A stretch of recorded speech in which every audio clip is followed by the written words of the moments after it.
Hey guys, I am here with Tenki. Tenki, welcome in, man. Welcome in, sir. Hey, good to be here. Yeah, awesome. Yeah, how are you liking PoE 2 so far? What are your thoughts? Uh, I'm liking it a lot, and I'm a little scared because I remember in one of his interviews, I think it was with Destin from IGN, Jonathan said after playing PoE 2, he can't play PoE 1 anymore. Uh, Oh man, that gameplay is dangerous. That yeah. gameplay is dangerous.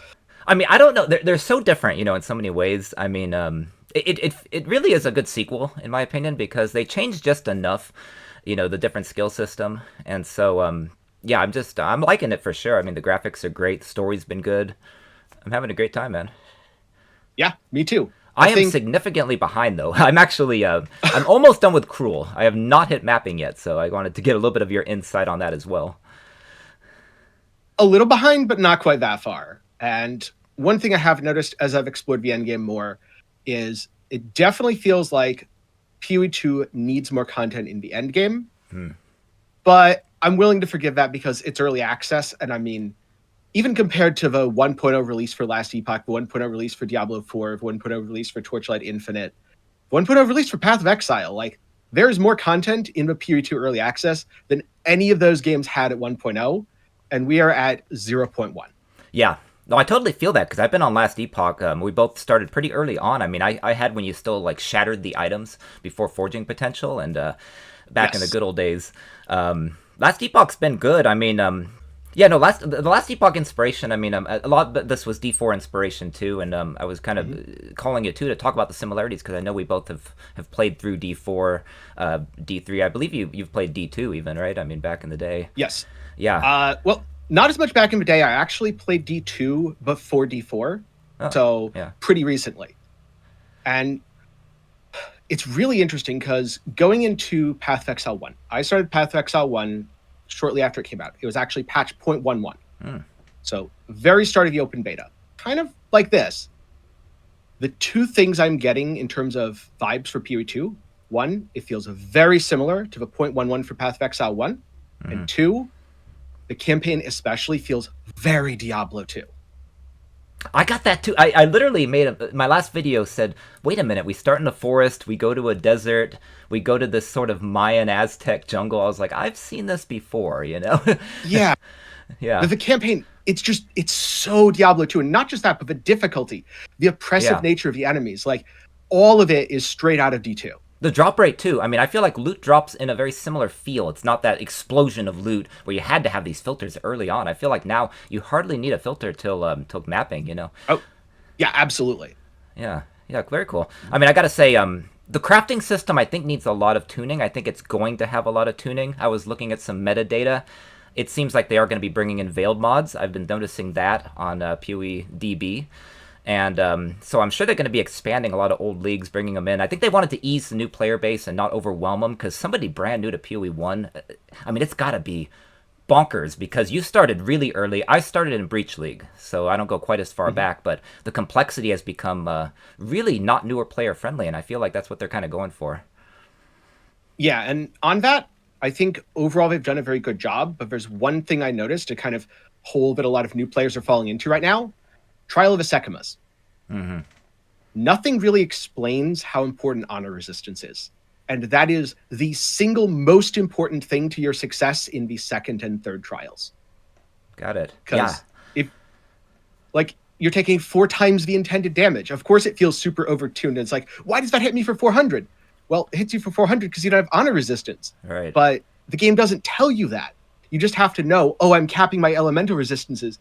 Oh, honor resistance is a stat that can roll on relics. Oh, I should do that. And I really think the first relic you get should be hard coded to have an honor resistance roll. Hmm. And Balbala should say something like, use relics like this to increase your damage resistance or to prevent the trial from damaging your honor as much, so that Hmm. new players really know, okay, I need this. I think if that was the case, people would have a much better experience, not only with their first trial, because like 20-30% honor resistance on your first trial would be massive, but going forward with a mechanic as well.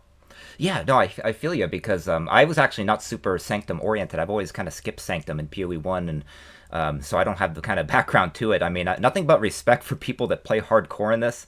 I mean, I've done hardcore last epoch. I messed around with hardcore on PoE 1. I could not imagine PoE 2 hardcore. I mean, the amount of deaths I have experienced as a veteran player. I mean, yeah, it's a learning curve, no doubt. But I'm loving the reviews. I mean, it seems to be really, really well received. Even new players, veteran players. I mean, you have some people who kind of want the traditionalists want it to stay PoE 1, but I'm liking the variety. I'm liking the changes so far, I gotta say. Me too. And hot take, I actually think it's better that PoE 2 is not like PoE 1. Yeah, yeah. Well, they're keeping PoE 1. I mean, that's the thing. Yes. Originally, it was 4.0, and I think there would have been a tremendous amount of pushback right now if they had replaced PoE 1 right now. No doubt. So the fact they're both going to continue to exist, I respect the changes. I'm all for it. And Yeah. oh, I should get into crafting on that subject. It's just a good segue. I have not gotten to where I'm using omens yet. I haven't really gotten to the ritual point.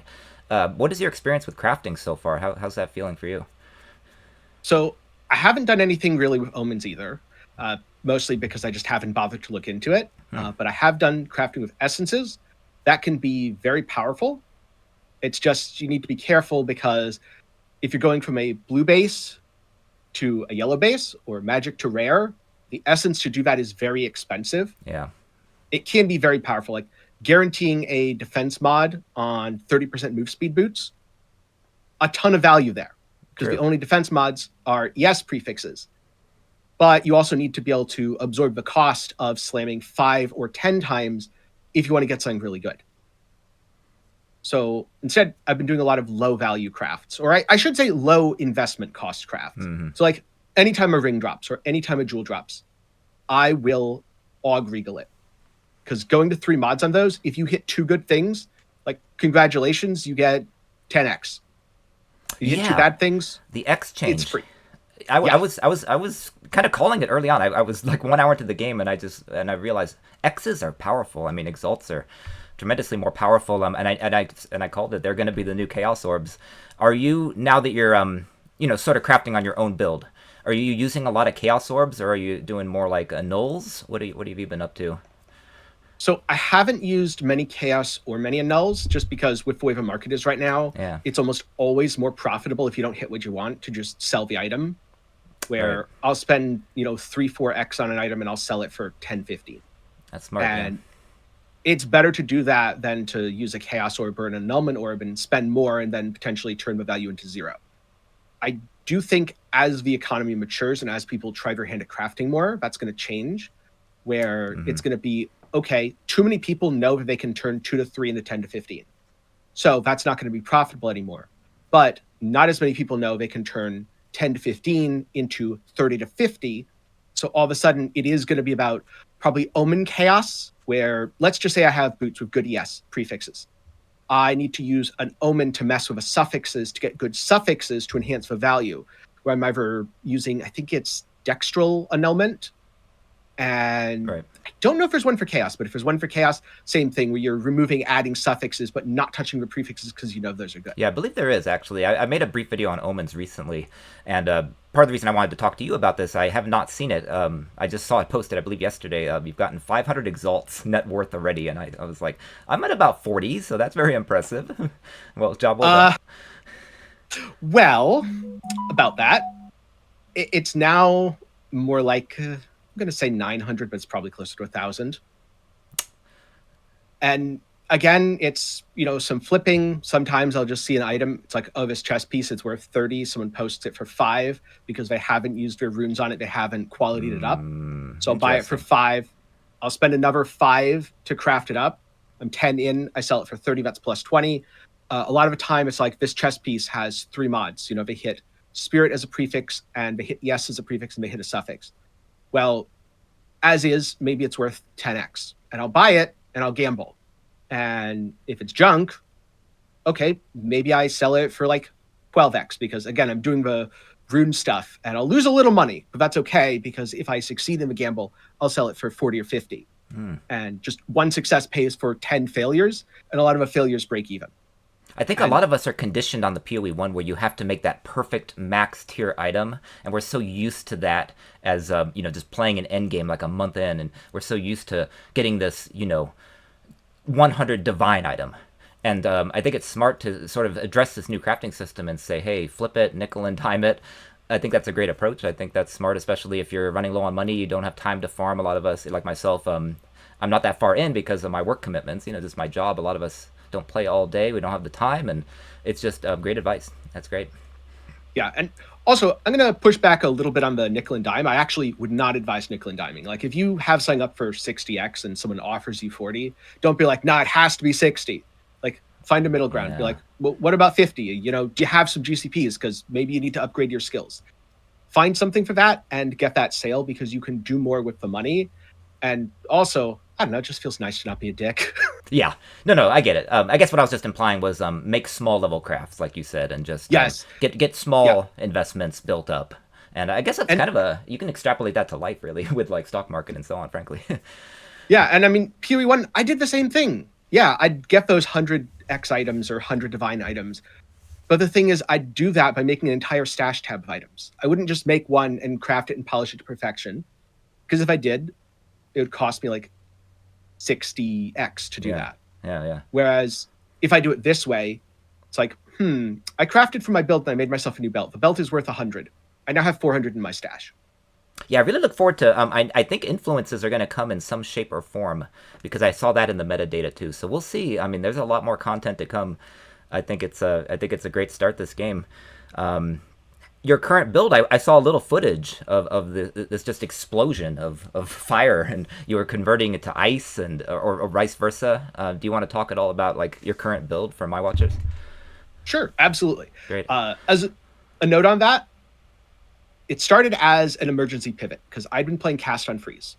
So my first build was a warrior, and I didn't enjoy it because playing a warrior in Path of Exile 2 feels very much like playing an Ultra Greatsword build in Elden Ring, where if you land your animations and you land those heavy attacks, you'll destroy stuff, and it's really satisfying. But I'm not that good, and I was animation canceling my own attacks instead of animation canceling the tail end to attack faster. So I rerolled. I did Cast on Freeze, and honestly, from the minute I first played it, I was like, this is going to get nerfed. This is just way too strong, because if it's this easy for Cast on Freeze, which is supposed to be the hardest thing, there is some giga broken stuff with Cast on Shock, Cast on Crit, all the other easier cast-ons. Sure enough, it did get nerfed, and at that time, I had been talking with Garatha, actually helping him get out his build guide for leveling on his Fireball Blood Mage. I was like, wait a minute. This isn't that different from what I'm already doing. My build just got bricked. Let's hard pivot. And so I kind of yoinked some tech from Garatha. And from there, I just expanded it. I was like, okay, my build is now functional. I can do maps, but I'm really squishy. I have 1k life and like 1k mana because I had desperate mana issues.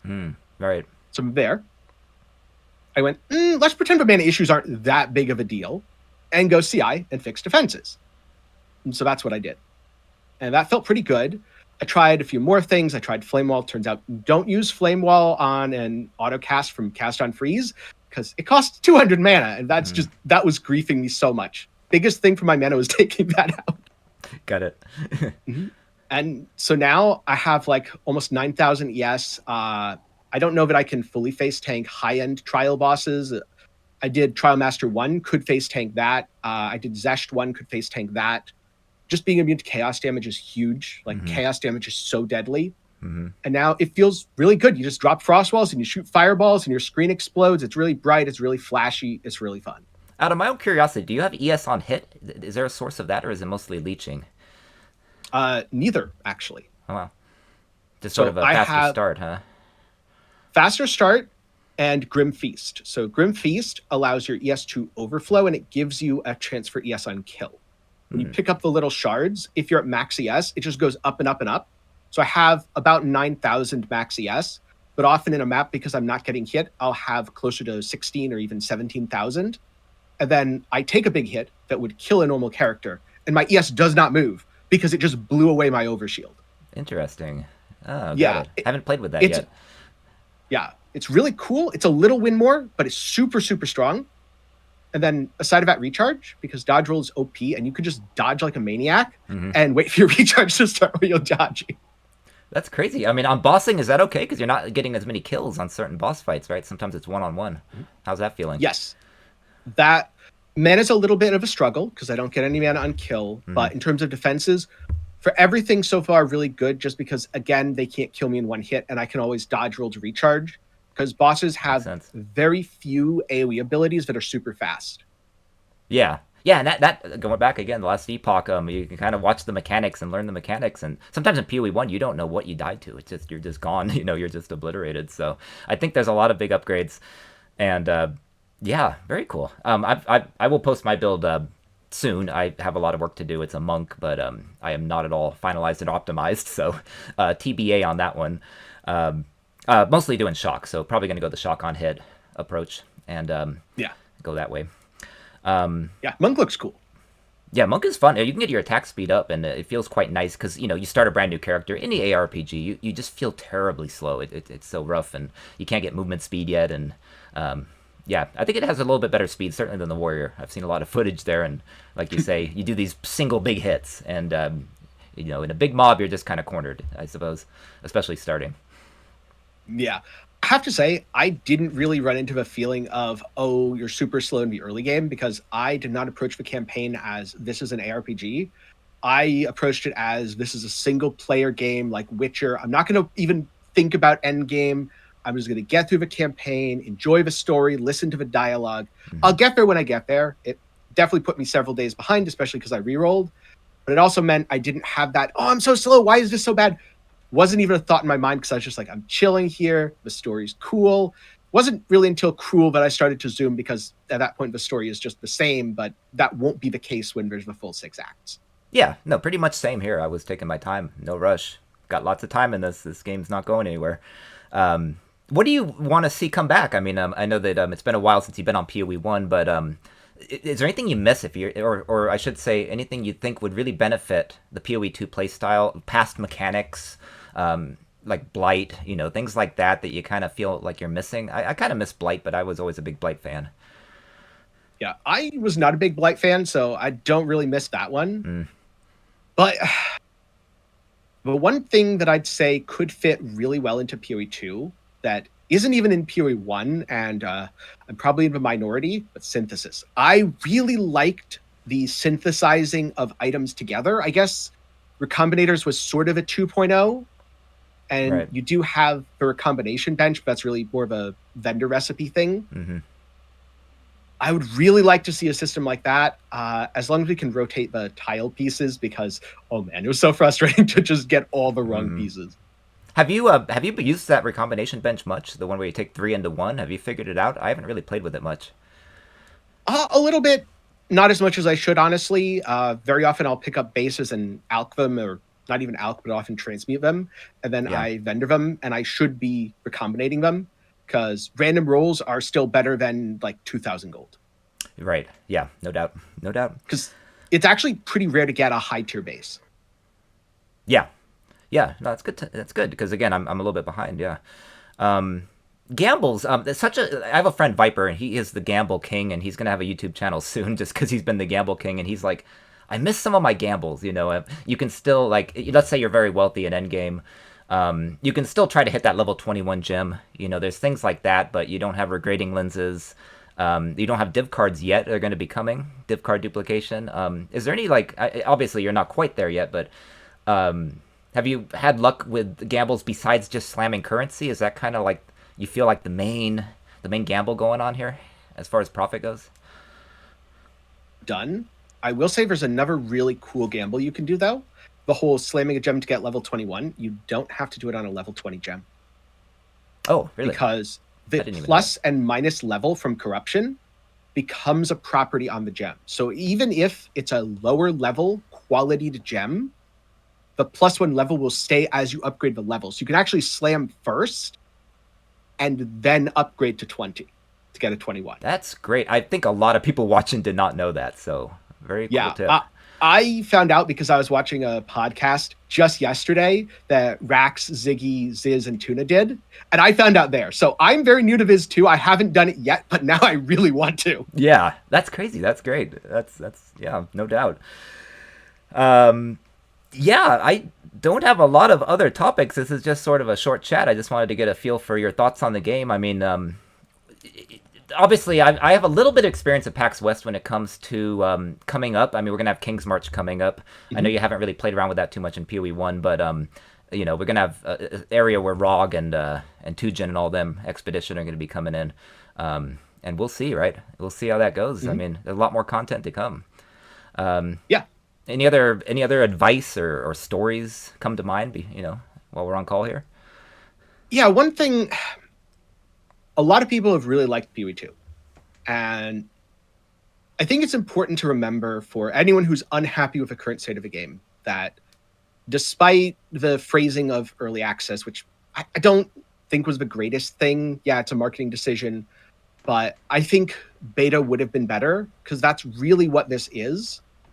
And it's important to remember that number one, if you're not having fun, you shouldn't force yourself to play PoE 2 right now.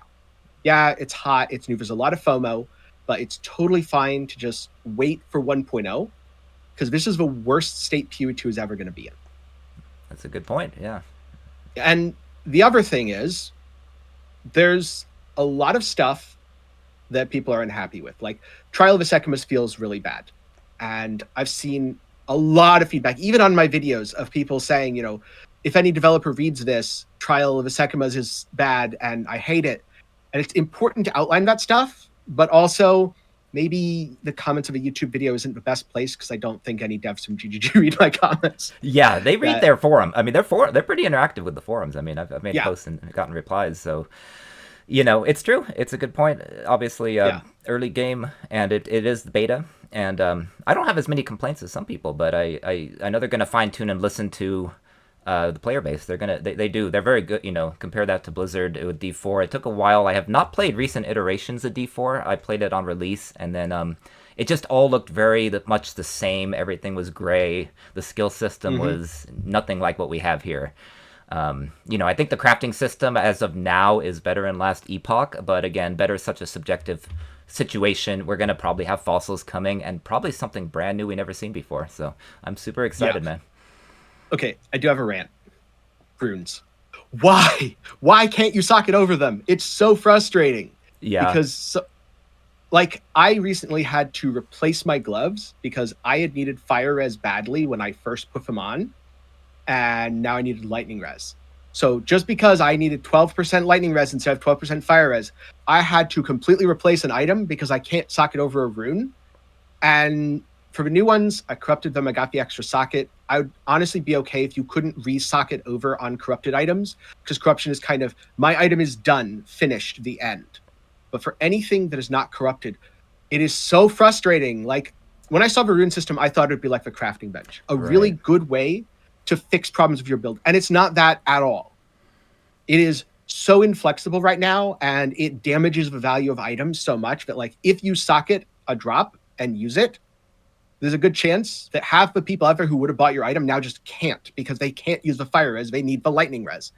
Yeah, even in D2, you could destroy the rune or the jewel inside the item and reopen the sockets. Some kind of Yeah. recipe. And, hey, we'll put that out there, right? I mean, it's a good idea. Have a Mhm. recipe. You're going to destroy the rune inside. That's okay. Get the item back Yep. to clean. Yeah, except for Yeah. corrupted.